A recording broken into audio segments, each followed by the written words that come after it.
நம்முடைய பிதாவாகிய தேவனாலும் கர்த்தராகிய இயேசு கிறிஸ்துவினால் உங்களுக்கு கிருபையும் சமாதானம் பெருகுவதாக. நாளையும் கூட நமக்கு ஜீவனை தந்ததும் அல்லாமல் தயையும் பாராட்டினார் அல்லவா, அவரை துதிக்கலாமா? என்னை பலப்படுத்தும் தேவன், என்னை பலப்படுத்தும் தேவன் உயிரோடு இருக்கிறார். நான் கழுகை போல எழும்ப செய்திடுவார்.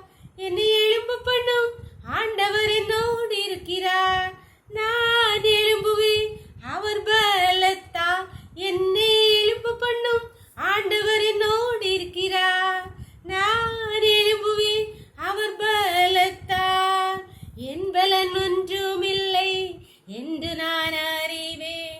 அவர் பலன் இன்னும் குறையவில்லை. பலத்தாலும் அல்ல, பராக்கிரமும் அல்ல, ஆவியாலே என்னை எழும்ப செய்வா. என்னை எழும்ப பண்ணும் ஆண்டவர் என்னோடு இருப்பாரா. நான் எழும்புவேன் அவர் பலத்தால். என்னை எழும்ப பண்ணும் ஆண்டவர் என்னோடு இருக்கிறார். நான் எழும்புவேன் அவர் பலத்தால். ஒரு வேத பகுதி வாசிக்கலாமா? ஏசாயா 30ஆம் அதிகாரம் 19ஆம் வசனம். சீயோனை சேர்ந்த ஜனங்கள் எருசலேமில் வாசமாயிருப்பார்கள்.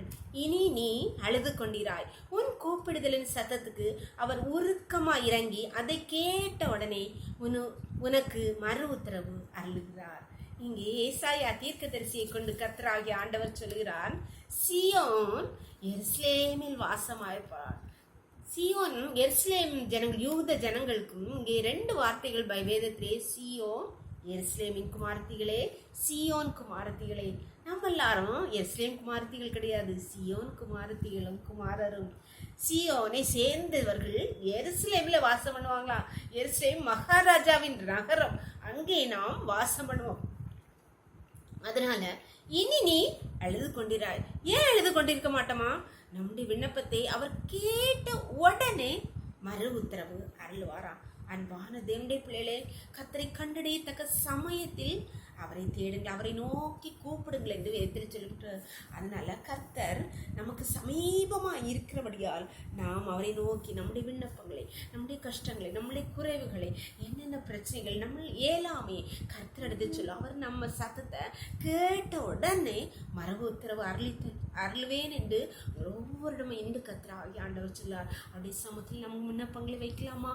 எங்களை நேசிக்கிறீங்களா அன்பின் தகப்பனே, தர்மையான நாளுக்காக கூட நன்றியப்பா.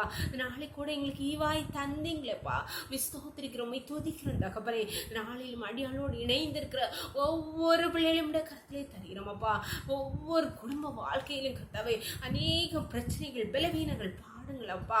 இந்த பிரச்சனைகளின் சூழ்நிலையிலே, இந்த பாடுகளின் சூழ்நிலையை நோக்கி கூப்பிடுற ஒவ்வொரு பிள்ளைகளுக்கும் நீங்க கேட்ட உடனே, அவர்கள் விண்ணப்பத்தை கேட்ட உடனே மறு உத்தரவு அருளை செய்து அவர்கள் அழுகை, அவர்கள் கண்ணீரை, நீ துக்கத்தை மாற்றி போடுமுட உடைய சமூகத்திலே ஒவ்வொரு விளையலையும் தாழ்த்தி தருகிறோம். இந்த ரோக்களை மூடி மறைச்சிக்கோங்க. சகல துதி, கனம், வலமை, பலன ஞானம் எங்கள் தேவாதி தேவன் ஒருவருக்கே செலுத்துகிறோம். இயேசுவின் மூலம் ஜெபங்கள் நல்ல தந்தை. ஆமென், ஆமென். God bless you. கர்த்தர் உங்களை ஆசீர்வதிப்பாராக. ஆமென்.